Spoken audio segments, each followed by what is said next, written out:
Hi everyone, it's Jenny. Today we're going to talk about the Karandavasana.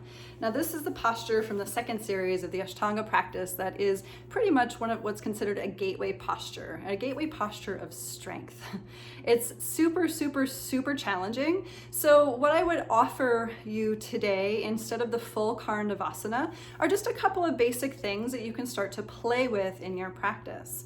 So the first one being baby crow, which if you've never played with baby crow before, it's super fun. Please refer to my tutorial on baby crow. And the second one would be working from either Shirshasana, headstand, or Pincha Mayurasana on the forearms, taking the legs just nice and slowly like you're going to descend downward into crow pose. And before you actually lose control, you're going to fight for it. You're going to push from the shoulders, pick it up from the core. See if you can hold it for a few cycles of breath in that very final stage of exhaustion before slowly re-rising with control, the legs back up to the sky.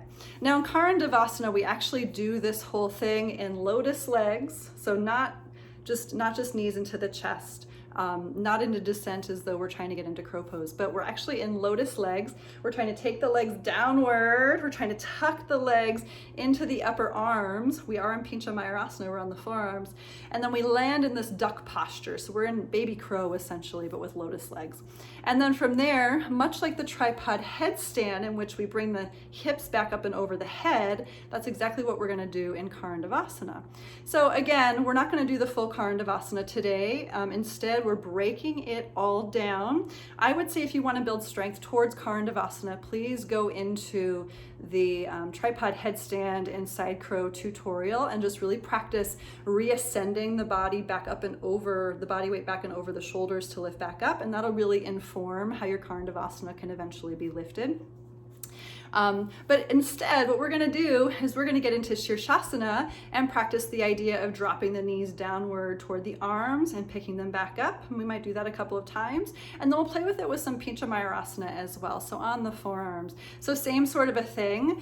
And we will definitely use the wall for the Pincha Mayurasana situation.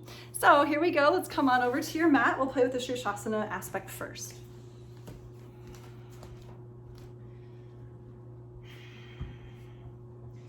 All right, so typically we get into these things from downward facing dog, especially as we advance in our practice. So, starting on your hands and knees, no problem, but absolutely as you become a much more seasoned practitioner, you're entering into all these postures from downward facing dog. So here we go, downward facing dog or on your knees. Again, we're gonna do this into Shirshasana first. So let's come into your Shirshasana, the headstand, just nice and easy, picking it up. And like I said, this is preparation for the Karandavasana. We're not doing lotus legs today. Instead, we're just gonna slowly keep the heels together. Start to bring the knees downward into the chest, keeping the hips up and over the shoulders. Holding the knees to the armpits. Let's stay here for 1, 2, 3, 4, and 5. Nice and slowly picking it back up. Just holding it up there, seeing how it feels, really pushing from the arms.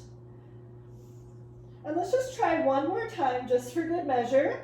So here we go, nice and slowly, tucking, feeling everything coming inward, just using your core, squeezing, knees to the armpits for 5, 4, 3, 2, and 1, nice and slow. Center your gravity up and over the shoulders, lift up the legs, inhale, and we're gonna exit out like a normal Shirshasana from the second series, piking, and then taking your hands to the mat. Here we go. Chaturanga, upward dog, inhale, and downward dog, exhale. Okay, so as you can see, that's a lot of work. I'm totally a little bit out of breath because I'm trying to talk us through the whole thing. So I'm gonna take it to the wall. We're gonna try this with Pincha Mayurasana, okay? So I'm gonna move my mat.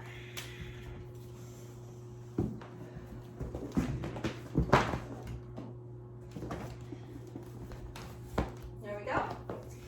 So as we all know, Pincha Mayurasana is the forearm stand. So I'm probably just gonna do one of these today just so you can kind of get the flavor for it. And over the course of the next week or so, if you're practicing or choosing to practice this particular drill, maybe work up to 3 of these, just like I was doing in the Shirshasana. Maybe try 3 Shirshasanas and then 3 Pincha Mayurasana drills, okay? So just work up to it, no pressure. Setting up Pincha Mayurasana, nice and slowly lifting up, finding the balance. And then easy, we're just going to attempt the same thing. Bring the knees in. Totally normal, not to come all the way down, but get as close as you can. 1, 2, 3, fight for it. 4, I'm losing it. 5. I might have to do it again just to see if I can fight for it a little bit better. My recommendation is if you're losing it, kick back up, because maybe 3 breaths is all you have, and that's totally fine. Again, with the knees apart, it's a little bit more complicated, but the idea is to try to bring the knees down into much more like a baby crow, right? Because that's kind of what we're playing with here, but we're really trying to build that strength for Karandavasana. So I'm going to try one more time just for fun. Pincha Mayurasana, leaning in, kicking it up, really working for it, finding that center of gravity, squeezing it all in, and here we go. Center of gravity over the shoulders, just nice and easy. That's about all I have here. 1, 2, 3, 4, 5. I'm going to lift it up, and I'm going to come on down. Totally losing it today, but it would be really great to be able to just play with that and practice it a number of times, okay? So again, bring the knees down as closely into the chest as you can possibly get it. And you can also practice this sort of thing into a with a handstand as well. So a number of you have already started practicing that with the wall, just working your hands on the floor, kicking up into handstand, and practicing trying to drop the knees downward in toward the armpits and holding it there. It might actually be a little bit easier than trying to do it in Pincha Mayurasana. But you can play with it and just see how it goes. Again, just work towards a few reps during your workout routine, during your training regimen, and just see how the body shifts, how the weight of the body needs to shift in one direction so that to compensate for the legs to get them to come down with control.